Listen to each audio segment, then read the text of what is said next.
തുടർച്ചയായി വിവാദങ്ങളിൽ ഉൾപ്പെടുന്ന IAS ഉദ്യോഗസ്ഥയാണ് ദിവ്യ S Iyer. സാമൂഹ്യ മാധ്യമങ്ങളിലെ ദിവ്യയുടെ ഇടപെടലുകൾ പലപ്പോഴും പലതരത്തിലുള്ള ചർച്ചകളിലേക്കും വഴിമാറ്റപ്പെട്ടിട്ടുണ്ട്. സമീപകാലത്ത് സർക്കാരിനെ പുകഴ്ത്തിയുള്ള പല പെരുമാറ്റങ്ങളും ദിവ്യയെ വലിയ തോതിലുള്ള സൈബർ ആക്രമണങ്ങൾക്ക് പാത്രമാക്കിയിട്ടുണ്ട്. ദിവ്യയുടെ കുടുംബത്തിന് കോൺഗ്രസ് നേതൃത്വവുമായുള്ള ബന്ധമാണ് ഇവിടെ ചർച്ചകൾക്ക് തുടക്കമിടാനുള്ള പ്രധാന കാരണം. കോൺഗ്രസിന്റെ പ്രമുഖ നേതാവ് ശബരിനാഥിന്റെ ഭാര്യയായതിനാൽ ദിവ്യ മുഖ്യമന്ത്രിയെയും സർക്കാരിനെയും പുകഴ്ത്തുന്നത് എന്തിനാണെന്നായിരുന്നു ഏവരുടെയും ചോദ്യം. ഭൂമി കയ്യേറ്റവുമായി ബന്ധപ്പെട്ട വിവാദങ്ങളിൽ അന്വേഷണം നേരിട്ടെങ്കിലും കൂടുതൽ നടപടി ഉണ്ടായില്ല.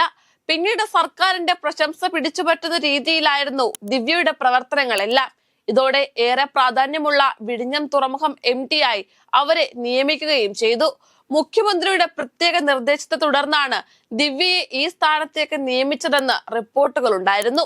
വിഴിഞ്ഞം തുറമുഖത്തിന്റെ ഉദ്ഘാടന വേളയിലും ദിവ്യയുടെ പേര് ഉയർന്നു കേട്ടിരുന്നു. കഴിഞ്ഞ വർഷം നടന്ന വിഴിഞ്ഞം തുറമുഖം ട്രയൽ റൺ ഉദ്ഘാടന വേളയിലും മുഖ്യമന്ത്രിയെ വാനോളം പുകഴ്ത്തി ദിവ്യ രംഗത്തെത്തിയിരുന്നു. വൻകിട പദ്ധതികൾ കടലാസിൽ ഒതുങ്ങുന്ന കാലം കഴിഞ്ഞെന്നും അസാധ്യമായി തോന്നിപ്പിക്കുന്ന അനേകം പദ്ധതികളെ യാഥാർത്ഥ്യമാക്കുന്നതിന് മുഖ്യമന്ത്രിയുടെ ദൃഢനിശ്ചയവും ഇച്ഛാശക്തിയും മാതൃകയാണെന്നുമുള്ള പരാമർശമാണ് ദിവ്യ നടത്തിയത്. ഇതോടെ ദിവ്യക്കെതിരെ നവമാധ്യമങ്ങളിൽ കോൺഗ്രസ് UDF അനുഭാവികളുടെ തെറിവിളിയായിരുന്നു. സംസ്ഥാനത്ത് ഏറെ പ്രധാനപ്പെട്ട വിഴിഞ്ഞം പോർട്ടിന്റെ തലപ്പത്തിരിക്കുന്ന ഈ IAS ഉദ്യോഗസ്ഥ ഇത്തരത്തിൽ മുഖ്യമന്ത്രിയുമായി ഔദ്യോഗിക ബന്ധത്തിനപ്പുറം സൗഹൃദം കാത്തു സൂക്ഷിക്കുന്നതിൽ കോൺഗ്രസ് നേതൃത്വത്തിനുള്ളിൽ എതിരഭിപ്രായമുണ്ട്. മുഖ്യമന്ത്രിക്കും ഏറെ അടുപ്പമുള്ള ഉദ്യോഗസ്ഥയാണ് ദിവ്യ എസ് അയ്യർ.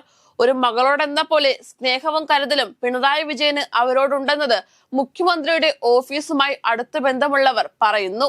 ഏറ്റവും വിശ്വാസ്യതയുള്ളത് കൊണ്ട് തന്നെയാണ് വിഴിഞ്ഞം പോർട്ടിന്റെ ഉത്തരവാദിത്വം യുവ ഉദ്യോഗസ്ഥയെ മുഖ്യമന്ത്രി ഏൽപ്പിച്ചതും. മുൻകൂട്ടി അനുവാദം വാങ്ങാതെ മറ്റു മുതിർന്ന ഉദ്യോഗസ്ഥർക്ക് മുഖ്യമന്ത്രിയെ നേരിൽ കാണാനാവില്ല. എന്നാൽ എപ്പോൾ ഓഫീസിലെത്തിയാലും മുഖ്യമന്ത്രിയെ കാണാൻ ദിവ്യയ്ക്ക് അനുമതി ലഭിക്കും.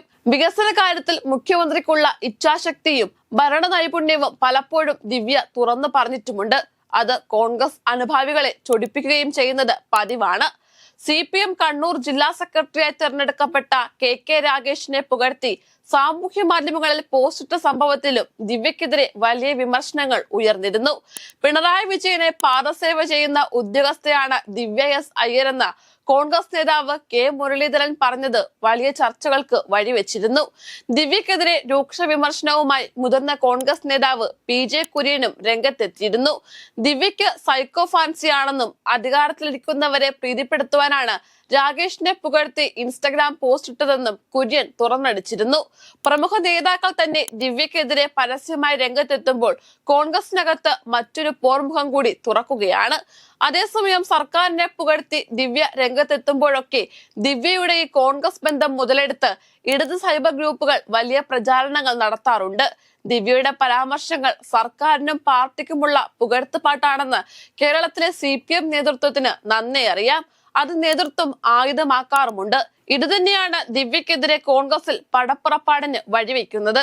എന്നാൽ ദിവ്യയുടെ ഈ പിണറായി സ്തുതി ശബരിനാഥിന്റെ പിൻബലത്തിലല്ല എന്ന് വ്യക്തം.